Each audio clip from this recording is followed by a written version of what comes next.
मुगल साम्राज्य के अगले शासक अकबर के बारे में पढ़ेंगे। तो इससे पहले मैंने बाबर और हुमायूं के बारे में पढ़ा दिया था। तो अकबर मुगल साम्राज्य के बहुत ही महत्वपूर्ण शासक थे। इनसे तो हर एक एग्जाम में प्रश्न पूछा ही जाता है। तो मैंने इस वीडियो में अकबर से रिलेटेड जो भी प्रश्न बन सकते हैं उन सभी पॉइंट्स को कवर किया है। तो आपको पूरी वीडियो को एंड तक देखना है। एंड में मैंने प्रीवियस ईयर क्वेश्चन भी कवर किए हैं। तो पहले आप वीडियो को पूरा एंड तक देखें ताकि आपको सभी पॉइंट्स क्लियर हो जाएं और लास्ट में प्रीवियस ईयर क्वेश्चन जरूर अटेम्प्ट करें। मुगल साम्राज्य की शुरुआत बाबर ने की थी। बाबर का शासनकाल 1526 से लेकर 1530 ईस्वी तक था, यानी कि बाबर ने 4 सालों तक शासन किया। उसके बाद बाबर का पुत्र हुमायूं अगला शासक बना। ये भी मैंने आपको पढ़ा दिया है हुमायूं के बारे में। पहले हुमायूं ने 1530 से लेकर 1540 ईस्वी तक शासन किया। उसके बाद क्या हुआ, शेर शाह सूरी ने इसको हरा दिया और इसको भारत से बाहर निकाल दिया। उसके बाद सूर्यवंश की स्थापना होती है। पिछली वीडियो में मैंने शेर शाह सूरी के बारे में पढ़ाया था। उसके बाद हुमायूं दोबारा आक्रमण करता है और दोबारा भारत में मुगल साम्राज्य की स्थापना कर देता है और ये 1 साल यानी कि 1555 से लेकर 1556 तक दोबारा शासन करता है। तो हुमायूं 2 बार भारत में शासन करता है। पहला शासनकाल इसका 1530 से लेकर 1540 तक था और दूसरा 1555 से लेकर 1556 तक था। तो हुमायूं के बाद अगला शासक बनता है अकबर, जिसका शासनकाल 1556 से लेकर 1605 ईस्वी तक रहा। तो इसी अकबर के बारे में आज हम पढ़ेंगे। बहुत ही ध्यान से सुनिएगा, मैंने सभी पॉइंट्स कवर किए हैं जो कि एग्जाम में पूछे जाते हैं। तो हुमायूं वाले वीडियो में ही मैंने आपको बताया था कि जब शेर शाह सूरी ने हुमायूं को हरा दिया था और भारत से बाहर निकाल दिया था, तब हुमायूं ने अमरकोट के राजा राणा वीर साल के यहाँ शरण ली थी और वहीं पर अकबर का जन्म हुआ था। तो अकबर का जन्म 15 अक्टूबर 1542 ईस्वी को हमीदा बानो बेगम के गर्भ से अमरकोट के राणा वीर साल के महल में हुआ था। और अकबर के पिता का नाम आपको पता ही है, हुमायूं है, और अकबर के बचपन का नाम जलाल था। तो हुमायूं की मृत्यु की सूचना मिलने पर ही पंजाब में गुरदासपुर जिले में स्थित कलानौर नामक स्थान पर 14 फरवरी 1556 ईस्वी को अकबर का राज्य अभिषेक कर दिया गया। यानी कि जब अकबर को ये सूचना मिली कि उसके पिता हुमायूं की मृत्यु हो गई है, तो उसी वक्त ये पंजाब में था, तो पंजाब के कलानौर में ही इसका राज्याभिषेक कर दिया गया था। कब? 14 फरवरी 1556 को। तो अभी अकबर अवयस्क ही था, यानी इसकी आयु ज़्यादा नहीं थी। तो अकबर का एक संरक्षक था, उसका नाम था बैरम खां। तो याद रखिएगा, बैरम खां कौन था? ये अकबर का संरक्षक था। इसने 1556 से लेकर 1560 यानी कि 4 सालों तक अकबर की रक्षा की थी। तो जब अकबर का राज्याभिषेक हुआ था, उस समय सिर्फ पंजाब के कुछ ही हिस्सों पर अकबर का वास्तविक नियंत्रण था। ऐसा क्यों था? तो मैं आपको थोड़ा बैकग्राउंड समझाता हूँ। तो देखिए, शेरशाह वाली वीडियो में मैंने आपको बताया था कि जब शेरशाह सूरी की मृत्यु हो जाती है तो उसका अगला उत्तराधिकारी कौन होता है? उसका पुत्र इस्लाम शाह। तो इस्लाम शाह की मृत्यु के बाद हेमू, जिसका असली नाम था हेमराज, इसने सुल्तान आदिल शाह को बहुत प्रभावित किया और उसका प्रधानमंत्री और सेनापति बन गया। कौन? हेमू। तो दिल्ली और आगरा से अकबर की अनुपस्थिति का लाभ उठाते हुए हेमू ने आगरा पर अधिकार कर लिया और दिल्ली के मुगल गवर्नर तर्दी बेग खां को भी पराजित करके सरहिंद भागने पर मजबूर कर दिया। तो देखिए, जो हेमू था ना, जब हुमायूं की मृत्यु हुई तो हुमायूं की मृत्यु के बाद दिल्ली में एक मुगल गवर्नर को नियुक्त किया गया था, उसका नाम था तर्दी बेग। तो जैसे ही हुमायूं की मृत्यु हुई, मौका पाते ही हेमू ने क्या किया, दिल्ली और आगरा पर आक्रमण कर दिया। क्योंकि इस समय अकबर कहाँ था? अकबर तो पंजाब में था, उसकी अनुपस्थिति थी और हुमायूं की मृत्यु हो गई थी। तो हेमू ने दिल्ली और आगरा पर अधिकार कर लिया था। किसको हराकर? मुगल गवर्नर तर्गी बेग खां को हराकर ये सरहिंद भाग गया था। और जैसे ही तर्दी बेग खां ने यह सूचना अकबर को दी थी, तो इसने ये बताया कि हेमू बहुत ही बड़ा शासक है, उसे युद्ध नहीं किया जा सकता। ऐसी बातें सुनकर जो अकबर का संरक्षक था ना, बैरम खां, उसने उसी समय तर्दी बेग खां को मार दिया, यानी कि उसको मौत के घाट उतार दिया। क्योंकि ये अकबर के सामने जाकर हेमू का गुणगान कर रहा था कि हेमू बहुत ही वीर योद्धा है, उसके पास बहुत ही बड़ी सेना है, उसको हराया नहीं जा सकता। इसीलिए अकबर के संरक्षक बैरम खां ने इसको मौत के घाट उतार दिया। किसको? गवर्नर तर्दी बेग खां को। तब आगे क्या होगा? तो अकबर को अब दिल्ली की गद्दी चाहिए। तब आगे अकबर का हेमू के साथ युद्ध होगा। इसी युद्ध को पानीपत का द्वितीय युद्ध कहा गया। पानीपत का प्रथम युद्ध तो बाबर ने किया था, बाबर ने इब्राहिम लोदी के विरुद्ध किया था। अब पानीपत का दूसरा युद्ध होगा अकबर का। तो पानीपत की दूसरी लड़ाई 5 नवंबर 1556 को अफगान बादशाह आदिल शाह सूर के सेनापति हेमू और अकबर के बीच हुई थी। तो हेमू के पास अकबर से कहीं अधिक बड़ी सेना थी, जिसमें 1500 हाथी थे। प्रारंभ में मुगल सेना के मुकाबले में हेमू को सफलता प्राप्त हुई, यानी कि शुरुआत में हेमू जीत रहा था। लेकिन दुर्भाग्य से एक तीर हेमू की आंख में घुस गया, जिस कारण क्या हुआ, युद्ध का पूरा पासा ही पलट गया। पहले हेमू जीत रहा था शुरुआत में, पर एक तीर हेमू के जाके आंख में लग जाता है, जिसके कारण हेमू नीचे गिर जाता है और पानीपत की दूसरी लड़ाई के फलस्वरूप अकबर की विजय हो जाती है और दिल्ली और आगरा पर अकबर का अधिकार हो जाता है। इस लड़ाई के बाद दिल्ली के तख्त के लिए मुगलों और अफगानों के बीच चलने वाला संघर्ष समाप्त हो जाता है और दिल्ली पर मुगलों का कब्जा हो जाता है। तो इस लड़ाई में अकबर की विजय होती है और दिल्ली और आगरा पर अकबर का अधिकार हो जाता है। तो अब दिल्ली और आगरा पर अकबर का अधिकार हो गया। तो जैसा कि मैंने आपको बताया था कि अकबर का संरक्षक कौन था, बैरम खां था। बैरम खां को अकबर ने वजीर नियुक्त किया था। तो अब हम बैरम खां की मृत्यु देख लेते हैं कि बैरम खां की मृत्यु कैसे हो जाती है। तो अकबर के कुछ सरदारों और धाई माँ महामनगा, महामनगा कौन थी, तो इसी ने अकबर का पालन पोषण किया था। उसकी धाई माँ थी जिसका नाम था महामनगा। इसने अकबर को बैरम खां के विरुद्ध भड़का दिया। तो महामनगा ने अकबर से कहा कि जो बैरम खां है ना, ये जनता को तुम्हारे विरुद्ध यानी कि अकबर के विरुद्ध भड़का रहा है। तो अकबर भी इन बातों में आ गया। तो अकबर ने दिल्ली से एक फरमान जारी किया जिसमें उसने बैरम खां को अपदस्थ कर दिया, यानी कि वजीर के पद से बैरम खां को हटा दिया और उसे हज पर जाने का आदेश दिया। तो बैरम खां को अकबर ने हज पर जाने के लिए आदेश दिया। तो बैरम खां प्रारंभ में इस आदेश से सहमत हो गया, लेकिन जब उसे लगा कि उसके साथ उचित बर्ताव नहीं किया जा रहा तो वह विद्रोह पर उतारू हो गया और जालंधर के निकट उसने अकबर की सेना से ही युद्ध कर दिया, लेकिन वो हार गया और अकबर ने उदारता बरतते हुए उसे दोबारा मक्का चले जाने का अवसर प्रदान किया और वो वापस मक्का जाने लगा। लेकिन रास्ते में ही यानी कि मक्का जाने के रास्ते में ही 1561 में पाटन नामक स्थान पर एक लोहानी अफगान मुबारक खान ने अपनी व्यक्तिगत दुश्मनी के कारण इसकी हत्या कर दी। तो मुबारक खान ने पाटन नामक स्थान पर किसकी हत्या कर दी, बैरम खां की हत्या कर दी। तो 1561 में बैरम खां की मृत्यु हो जाती है, याद रखिएगा। तो उसके बाद आगे हम देखते हैं। तो देखिए, पर्दा शासन या पेटीकोट शासन भी इसे कहा जाता है। तो ये पूछा जाता है, तो पर्दा शासन और पेटीकोट शासन के बारे में आपको पता होना चाहिए। तो देखिए, 1560 से लेकर 1564 के दौरान अकबर के शासन पर उसके हरम दल की स्त्रियों और धाई माँ महम अनगा और महम अनगा के पुत्र आदम खां का काफी प्रभाव था। तो 4 वर्षों के इस शासन को पर्दा शासन के नाम से जाना जाता है, क्योंकि 4 वर्षों के इस शासन काल में अकबर पर स्त्रियों का काफी प्रभाव था, जिस कारण इसे पर्दा शासन के नाम से या पेटीकोट शासन के नाम से जाना जाता है। तो 1561 में क्या होता है कि मालवा के युद्ध में, आगे हम पढ़ेंगे मालवा के युद्ध के बारे में। तो मालवा के युद्ध में आदम खां, जो कि महम अनगा का पुत्र होता है ना, इसने लूटे हुए धन का अधिकांश भाग अपने पास रख लिया और अकबर को बताया नहीं। तो जब अकबर को इस बात का पता चलता है तो अकबर ने आदम खां को मृत्यु दंड दे दिया। तो जब अकबर ने आदम खां को मृत्यु दंड दे दिया और आदम खां की मृत्यु हो गई, तो जब ये खबर महम अनगा ने सुनी ना, तो सदमे से बाहर नहीं आ पाई और इसी सदमे में यानी कि अपने पुत्र की मृत्यु के सदमे में महम अनगा की भी मृत्यु हो गई। तो इसके बाद क्या होता है, 1564 तक ये जो पर्दा शासन होता है ना, अकबर इसे पूर्णतः मुक्त हो जाता है। अब वो अपने फैसले खुद लेने लगता है और जो ये प्रभाव में था उसे ये मुक्त हो जाता है। तो आगे अब हम देखते हैं कि अकबर ने अपने साम्राज्य का विस्तार कैसे किया।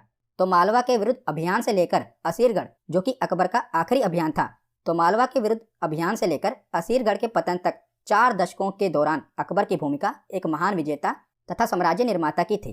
तो सबसे पहले देखते हैं मालवा विजय, जो कि 1561 में अकबर को मिली थी। तो सर्वप्रथम अकबर ने 1561-62 में मालवा के शासक बाज बहादुर को पराजित कर मालवा को अपने मुगल साम्राज्य में मिला लिया। किसको? मालवा को। उसके अगले ही वर्ष इसने चुनार किले पर भी अधिकार कर लिया। तो चुनार के किले पर अफगानों का शासन था और मुगल सेनापति अब्दुल्ला खां के नेतृत्व में अकबर का चुनार के किले पर भी अधिकार हो गया। तो 1561 में इसने मालवा पर अधिकार कर लिया। उसके बाद 1562 में इसने चुनार के किले पर भी अधिकार कर लिया। उसके बाद 1564 में इसने गोंडवाना पर भी विजय हासिल कर ली। तो 1564 में अकबर ने गोंडवाना अभियान किया और यहाँ की राजधानी चोरागढ़ के निकट एक युद्ध में रानी दुर्गावती को पराजित कर दिया और यहाँ पर भी मुगलों का अधिकार हो गया। तो पहले पार्ट में हमने पढ़ा कि अकबर ने कहाँ कहाँ पर अधिकार किया। सबसे पहले इसने मालवा के क्षेत्र पर अधिकार किया, उसके बाद इसने चुनार का किला जीता और उसके बाद इसने गोंडवाना पर विजय हासिल की। तो गोंडवाना पर विजय हासिल करने से पहले इसने और भी राज्यों को जीता था, वो हम आगे देखेंगे। आपको इसी क्रम में पढ़ना है कि पहले इसने मालवा के बाद इसने चुनार किले को जीता, चुनार के बाद गोंडवाना को हासिल किया, क्योंकि बाकी का जो है वो राजपूताना के अंदर आता है, उसको मैंने एक ही साथ कवर किया है। इसी प्रकार आप पढ़ेंगे तो आपको याद रहेगा। तो इसके बाद हम आगे देखते हैं। तो आगे हम देखते हैं राजपूताना विजय, यानी कि अकबर की जो भी राजपूतों पर विजय हुई थी ना, मैंने उन्हें एक साथ कवर कर दिया है। तो राजस्थान में साम्राज्य विस्तार के लिए अकबर द्वारा 2 नीतियां अपनाई गई थी। पहली नीति थी स्वेच्छा से अधीनता स्वीकार करने वाले अथवा विवाह संबंधों के इच्छुक राजपूत राजाओं को अपनी अधीनता में लेना और उनका राज्य उन्हें वापस कर देना तथा मुगल सेना में उन्हें उच्च पद प्रदान करना। यानी कि जिन भी राजपूत राजाओं ने अपनी इच्छा से ही अकबर की अधीनता स्वीकार कर ली या तो उसके साथ वैवाहिक संबंध बना लिए ना, तो अकबर ने उनका राज्य उन्हें वापस कर दिया और उन्हें मुगल दरबार में उच्च पद भी प्रदान किया। किसने? अकबर ने। और दूसरी नीति थी कि शत्रुतापूर्ण व्यवहार से लिप्त राजाओं को पराजित कर उनके राज्य को मुगल साम्राज्य में मिला लेना। यानी कि जिन राजाओं ने अकबर की अधीनता स्वीकार नहीं की, तो अकबर ने युद्ध किया और उनके राज्य को अपने मुगल साम्राज्य में मिला लिया। तो राजपूतों पर विजय के लिए अकबर ने ये 2 नीतियां अपनाई थी। तो सबसे पहले अकबर ने 1562 में आमेर पर विजय हासिल की। तो सबसे पहले कौन सा राजपूत राज्य था? आमेर। तो आमेर के शासक भारमेल पहला राजपूत राजा था जिसने 1562 में स्वेच्छा से ही अकबर की अधीनता स्वीकार कर ली और अपनी पुत्री हरकाबाई, जिसे आप जोधाबाई के नाम से भी जानते हैं, इसके साथ अकबर का विवाह करा दिया। और अकबर ने भारमल के पुत्र भगवान दास एवं उसके पौत्र मान सिंह को मुगल दरबार में उच्च पद भी प्रदान किया था। तो जोधाबाई का विवाह करवा दिया गया अकबर के साथ। आमेर पर इसकी पहली विजय हुई 1562 में। उसके बाद अगला अभियान था मेवाड़ अभियान। तो राजपूत राजाओं में मेवाड़ ने अकबर की अधीनता स्वीकार नहीं की थी। इस समय मेवाड़ के शासक थे राणा उदय सिंह। इन्होंने अकबर की अधीनता स्वीकार नहीं की। तो 1567 में क्या होता है कि अकबर ने चित्तौड़ पर आक्रमण करके उसे जीत लिया। और इस अवसर पर जो उदय सिंह थे, इन्होंने अधीनता स्वीकार नहीं की थी, ये जंगल में भाग गए थे। और 1572 में क्या होता है कि राणा उदय सिंह की मृत्यु हो जाती है। और उनकी मृत्यु के बाद अगला शासक बनता है उनका पुत्र राणा प्रताप सिंह। तो राणा प्रताप सिंह मेवाड़ के अगले शासक बनते हैं। और राणा प्रताप ने जीवन पर्यंत अकबर के साथ संघर्ष किया पर कभी अधीनता स्वीकार नहीं की। और 18 जून 1576 में क्या होता है कि अकबर और राणा प्रताप के बीच हल्दी घाटी का युद्ध होता है। हल्दी घाटी के युद्ध में महाराणा प्रताप अकबर के साथ बहुत ही वीरता और बहादुरी से लड़ते हैं। राणा प्रताप के पास सेना काफी कम होती है अकबर के मुकाबले, फिर भी ये काफी बहादुरी से लड़ते हैं। और इस युद्ध में क्या होता है, तो इस युद्ध में मुगलों की विजय हो जाती है। एनसीईआरटी के अकॉर्डिंग इस युद्ध में मुगलों की विजय हो जाती है। पर कई इतिहासकारों का मानना है कि इस युद्ध में राणा प्रताप हारते नहीं हैं, यानी कि मुगलों की विजय नहीं होती। पर हम तो एनसीईआरटी के अकॉर्डिंग पढ़ रहे हैं, तो एनसीईआरटी के अकॉर्डिंग इस युद्ध में यानी कि हल्दी घाटी के युद्ध में मुगलों की विजय हो जाती है। तो मेवाड़ अभियान के बाद और भी राजपूतों के अधीन जो इलाके थे, अकबर ने उन्हें भी अपने मुगल साम्राज्य में मिला लिया। जैसे कि रणथंभौर के बाद कलिंजर को इसने अपने अधीन किया। कलिंजर के बाद मारवाड़ को इसने अपने अधीन किया। मारवाड़ के बाद जैसलमेर को, और जैसलमेर के बाद बीकानेर को। तो इन सभी राज्यों को भी इसने मुगल साम्राज्य में मिला लिया। तो राजपूतों के क्षेत्र को मुगल साम्राज्य में मिलाने के बाद ये गुजरात की ओर बढ़ता है, यानी कि गुजरात पर अभियान करता है। तो 1572 में अकबर ने स्वयं गुजरात का अभियान किया था। और इस समय गुजरात का शासक था मुजफ्फर खां तृतीय। और अकबर ने 1573 में इसे जीतकर मुगल साम्राज्य में मिला लिया था। किसे? गुजरात को।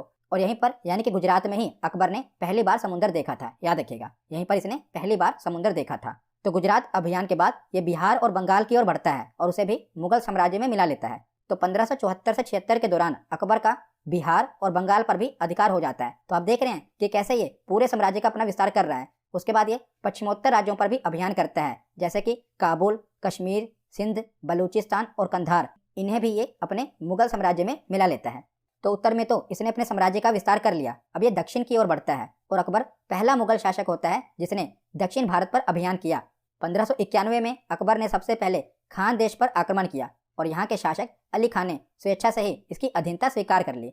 तो खान देश के बाद ये 1599 में दौलताबाद की ओर बढ़ता है और दौलताबाद पर आक्रमण कर देता है और इसे भी अपने अधीन कर लेता है। और दौलताबाद के बाद अगले ही वर्ष यानी कि सन 1600 में इसने अहमदनगर पर आक्रमण कर दिया। और अहमदनगर की सुरक्षा जो थी, इसका भार चांद बीबी पर था, जो कि अहमदनगर के शासक निजाम शाह की पुत्री थी। और यहाँ पर भी अकबर की ही विजय हुई और इसे भी इसने अपने अधिकार में ले लिया। उसके बाद 1601 में इसने असीरगढ़ के किले को जीत लिया और ये अकबर का अंतिम अभियान था। याद रखिएगा, 1601 में इसने जो असीरगढ़ पर अभियान किया था, ये इसका अंतिम अभियान था। उसके बाद अकबर की मृत्यु 1605 ईस्वी में हो जाती है और इसे आगरा के पास सिकंदरा में दफनाया जाता है। और यहाँ पर इसका कलापूर्ण मकबरा बनाया गया है। कहाँ पर? सिकंदरा में। और अकबर के बाद इसका पुत्र सलीम, जिसे जहांगीर के नाम से जानते हैं, ये मुगल साम्राज्य का अगला बादशाह बनता है। तो आगे अब हम अकबर से संबंधित जो महत्वपूर्ण वर्ष है ना, वो देख लेते हैं। ये आपको याद होने चाहिए, इसीलिए मैंने इन्हें एक ही साथ कवर कर दिया। जो भी अकबर से संबंधित महत्वपूर्ण वर्ष हैं, आपसे एग्जाम में पूछे जाते हैं, उन्हें हम एक बार देख लेते हैं।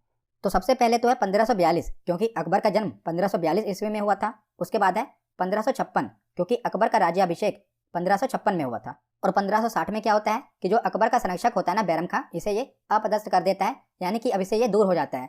पहले जो बैरम खां था, इसका वजीर था, अब इसे ये अपदस्थ कर देता है और इसी के बाद इसकी मृत्यु हो जाती है। 1562 में अकबर ने दास प्रथा का अंत किया था। बहुत ही इंपॉर्टेंट है, कब इसने अंत किया था? 1562 में इसने दास प्रथा का अंत किया था। और 1563 में इसने तीर्थ यात्रा को समाप्त किया था। Very very important. आप देखेंगे कि 1562 में जब अकबर की शादी जोधाबाई से हो जाती है ना, यानी कि जब राजपूतों से इसके अच्छे संबंध बन जाते हैं, तो अकबर हिंदुओं के प्रति उदारता की नीति अपनाता है, जिसका पहला उदाहरण आप देख ही रहे हैं कि 1563 में इसने तीर्थ यात्रा पर जो कर लगता था उसे समाप्त कर दिया 1563 में। उसके बाद 1564 ईस्वी में इसने जजिया कर को भी समाप्त कर दिया। मोस्ट इंपॉर्टेंट है, कई बार पूछा गया है कि जजिया कर को अकबर ने कब समाप्त किया था? 1564 में। तो जजिया कर आपको पता ही है कि गैर मुस्लिमों पर लगने वाला टैक्स था और मैंने डिटेल में पहले इसको सल्तनत काल में पढ़ाया हुआ है जजिया कर के बारे में। अगर आपने सल्तनत काल वाली वीडियो देखी होगी तो आपको पता होगा। तो 1564 में जजिया कर समाप्त कर दिया गया। उसके बाद 1571 में इसने फतेहपुर सीकरी की स्थापना की। ये आगरा के पास इसने एक नगर बसाया था फतेहपुर सीकरी। इसकी स्थापना इसने 1571 में की थी और अपनी राजधानी को भी बाद में इसने आगरा से फतेहपुर स्थानांतरण किया था। किसने? अकबर ने। तो हमने क्या क्या पढ़ा कि 1542 में अकबर का जन्म होता है, 1556 में इसका राज्याभिषेक होता है, 1560 में ये अपने संरक्षक बैरम खां को अपदस्थ कर देता है, 1562 में इसने दास प्रथा का अंत किया, 1563 में तीर्थ यात्रा कर समाप्त कर दिया, 1564 में जजिया कर समाप्त कर दिया और 1571 में फतेहपुर सीकरी की स्थापना की। उसके बाद आगे है 1575। तो 1575 में इसने इबादत खाने की स्थापना की। तो इबादत खाना क्या होता है? आपको पता ही होगा कि अकबर अनपढ़ था, यानी कि वो पढ़ा लिखा नहीं था।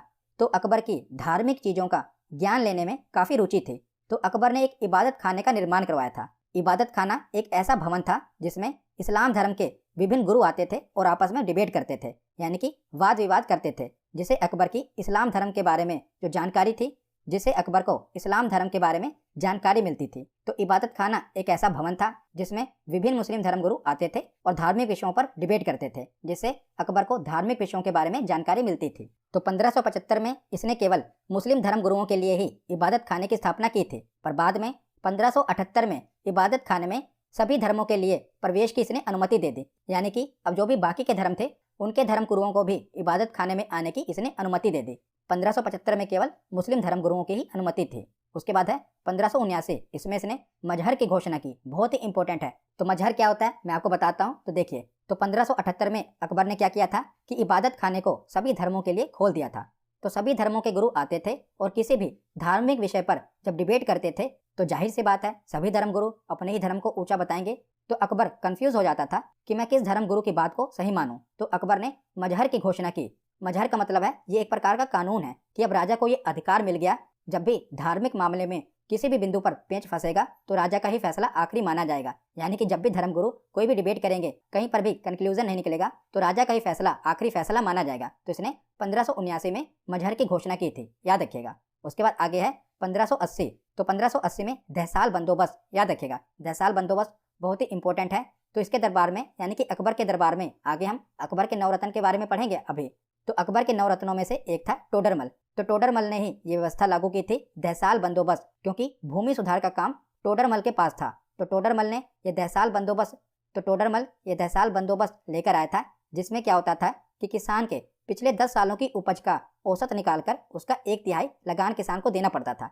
यानी कि पिछले 10 वर्षों में जो भी उपज होती थी ना, उसका एवरेज निकालकर 1/3 लगान किसान को देना पड़ता था। तो इसी को दहसाल बंदोबस्त कहा गया। उसके बाद 1582 में अकबर ने दीन इलाही धर्म की घोषणा की थी। ये एक नया धर्म था, अकबर के द्वारा चलाया गया था, जो कि बाद में बंद हो गया।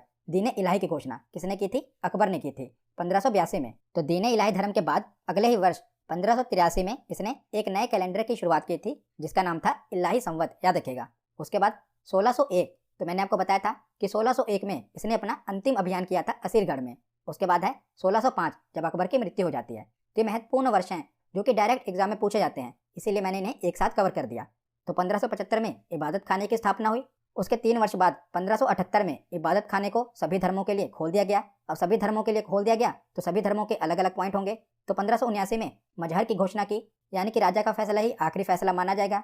1580 में दहसाल बंदोबस्त की शुरुआत हुई। 1582 में एक नए धर्म यानी कि दीन इलाही की घोषणा की। 1583 में एक नए कैलेंडर इलाही संवत की शुरुआत हुई। 1601 में इसका आखिरी अभियान था और 1605 में इसकी मृत्यु हो जाती है। तो ये अकबर से संबंधित महत्वपूर्ण वर्ष हैं जो आपको याद होने चाहिए।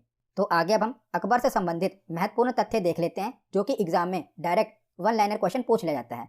सबसे पहले है कि अकबर का प्रथम विवाह हिंदाल की पुत्री रुकैया बेगम से हुआ था। तो अकबर का प्रथम विवाह रुकैया बेगम से हुआ था। उसके बाद अगला पॉइंट है कि अकबर ने जैन आचार्य विजय सेन सूरी को काली सरस्वती की उपाधि दी थी। किसे? जैन आचार्य विजय सेन सूरी को। उसके बाद है दीन इलाही धर्म का प्रधान पुरोहित अकबर था। उसके बाद है दीन इलाही धर्म स्वीकार करने वाला प्रथम हिंदू शासक बीरबल था। तो सबसे पहला हिंदू शासक जिसने दीन इलाही धर्म को स्वीकार किया था वो था बीरबल। और अकबर के दरबार के कुछ प्रसिद्ध चित्रकार हैं, जैसे कि अब्दुल समद, दसवंत और बसावन। ये अकबर के दरबार के प्रसिद्ध चित्रकार थे, अब्दुल समद, दसवंत और बसावन। और अकबर के शासनकाल के कुछ प्रमुख गायक भी थे, जैसे कि तानसेन, बाज बहादुर, बाबा रामदास एवं बैजू बावरा ये अकबर के शासनकाल के प्रमुख गायक थे। और अकबर की शासन प्रणाली की प्रमुख विशेषता थी मनसबदारी प्रथा, very very important.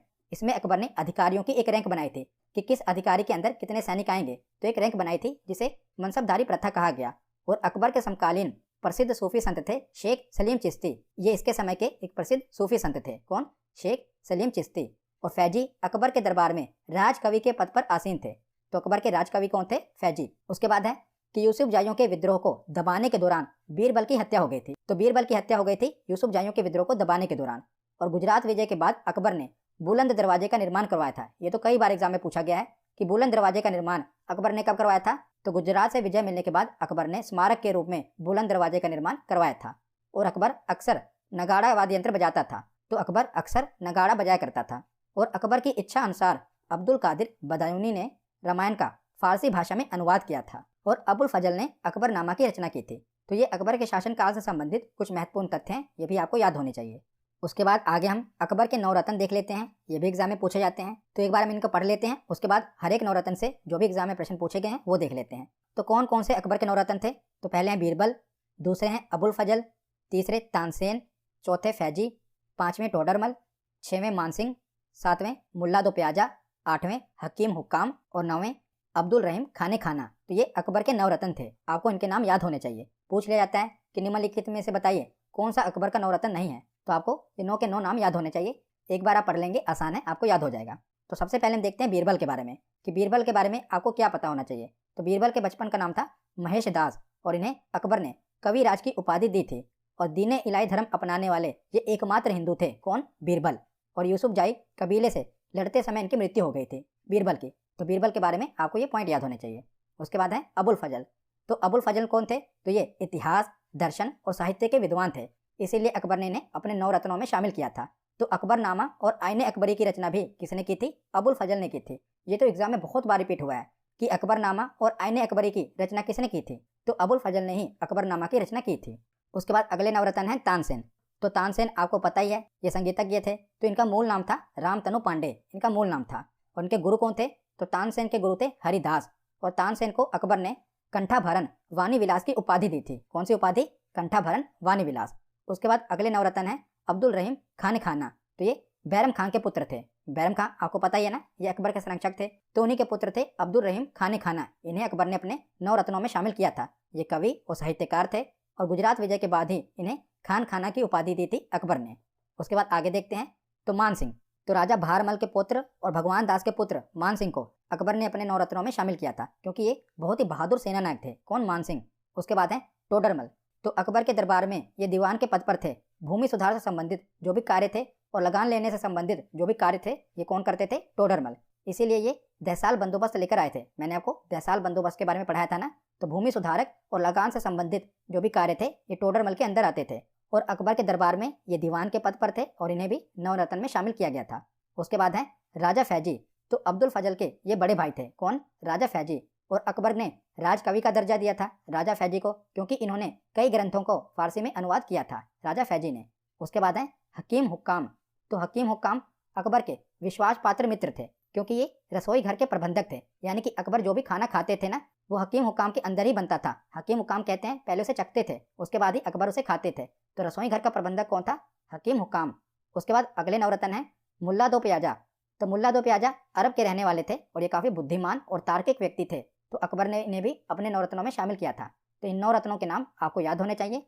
Birbal, Abul फजल, तानसेन, फैजी, टोडरमल, मानसिंह, मुल्ला दो प्याजा, हकीम हुक्काम और अब्दुल रहीम खाने खाना।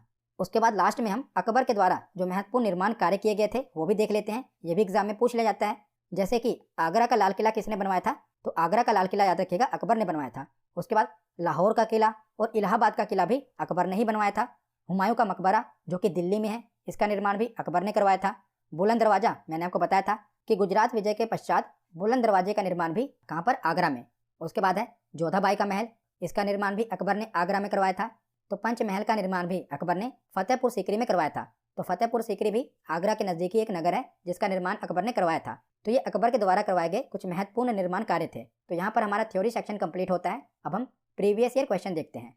तो सबसे पहला प्रश्न है कि 1564 में अकबर द्वारा समाप्त किया गया जजिया कर क्या था? तो ये आपको बताना है। तो ये एक प्रकार का धार्मिक भेदभाव कर था। ये तीर्थ यात्रा कर नहीं था। अगर आपने तीर्थ यात्रा कर सोचा तो गलत है। ये एक प्रकार का धार्मिक भेदभाव कर था, क्योंकि ये केवल गैर मुस्लिमों पर ही लगता था। तो ये एक प्रकार का धार्मिक भेदभाव कर था। ऑप्शन सी इसका सही जवाब होगा। अगला प्रश्न है कि बुलंद दरवाजा डैश द्वारा बनवाया गया था? तो बुलंद दरवाजा अकबर के द्वारा बनवाया गया था। ऑप्शन बी इसका सही जवाब है। अगला प्रश्न है कि अकबर ने अपने दरबारी संगीतकार के रूप में किसे नियुक्त किया था? तो अकबर के दरबारी संगीतकार थे मियां तानसेन। ऑप्शन बी इसका सही जवाब है। अगला प्रश्न है कि निम्नलिखित में से किस वर्ष में सम्राट अकबर ने जजिया कर पर प्रतिबंध लगाया था? तो अकबर ने जजिया कर पर प्रतिबंध कब लगवाया था? 1564 में। अगला प्रश्न है कि निम्नलिखित में से किस वर्ष में सम्राट अकबर ने इलाही संवत शुरुआत किया था, यानी कि नए कैलेंडर की घोषणा की थी? तो इसका सही जवाब है 1583 में अकबर ने इलाही संवत की शुरुआत की थी। अगला प्रश्न है कि अकबरनामा और आईने अकबरी किसके द्वारा लिखी गई है? तो अकबरनामा और आईने अकबरी अबुल फजल के द्वारा लिखी गई है। इसका सही जवाब है ऑप्शन सी। उसके बाद अगला प्रश्न है कि राजा टोडरमल किस विभाग के प्रमुख थे? तो राजा टोडरमल लगान संबंधित कार्य के प्रमुख थे। ऑप्शन बी इसका सही जवाब है। अगला प्रश्न है कि अकबर के साथ संधि करने वाला पहला राजपूत राजा कौन था? तो अकबर के साथ संधि करने वाला पहला राजपूत राजा था राजा भारमल। ऑप्शन बी इसका सही जवाब है। अगला प्रश्न है कि अकबर का 13 वर्ष की आयु में राज्य अभिषेक कहाँ पर हुआ था? तो अकबर का राज्याभिषेक कलानौर में हुआ था। ऑप्शन डी इसका सही जवाब है। अगला प्रश्न है कि प्रसिद्ध संगीतज्ञ तानसेन का मकबरा कहाँ पर स्थित है? तो तानसेन का मकबरा ग्वालियर में स्थित है। ऑप्शन बी इसका सही जवाब है। अगला प्रश्न है कि पानीपत का द्वितीय युद्ध कब हुआ था? तो पानीपत का द्वितीय युद्ध 5 नवंबर 1556 ईस्वी का हुआ था। आज का आखिरी प्रश्न है कि अकबर के युवा अवस्था में उसका संरक्षक कौन था? तो अकबर के युवा अवस्था में इसका संरक्षक बैरम खां था। ऑप्शन डी इसका सही जवाब है। तो आज की ये वीडियो यहीं